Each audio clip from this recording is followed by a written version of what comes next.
takes place in the first 3 films, so it'll be against Davy Jones and his crew.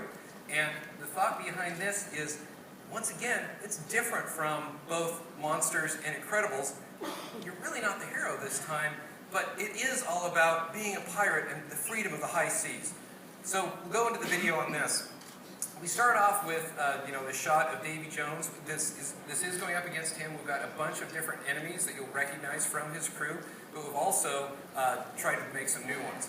Now hopefully everybody here will recognize this, as this is an actual homage that we've made to the ride as well as the movie series.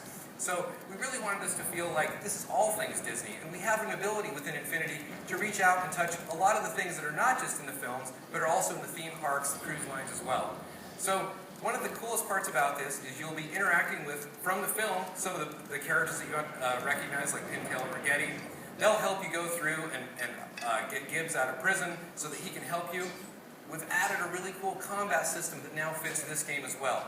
It's more about sword fighting here. You've got a flintlock that you can actually use. That's a little bit more in puzzling. But you've got many different enemies that you can combat with. You've got a bunch of different combos you can use against them. You've also got some other weapons that you can get to upgrade yourself, like these pirate grenades, and those kind of things that can be, once again, used both in combat and in puzzling throughout the level. But this game is really about your ship. When you think about being a pirate, you really need to get out onto the high seas.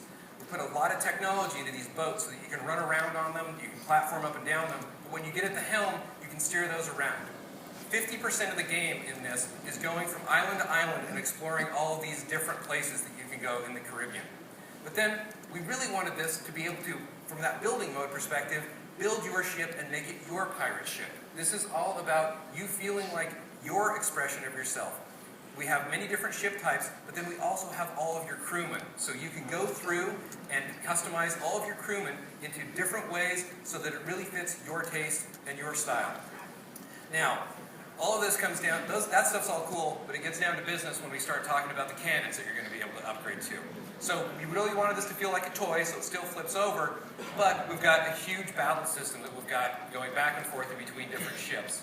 We're showing a few different types of the enemy ships right now. They all need to be recognizable from a distance so that you know how you need to equip your ship to go up and deal with each particular threat.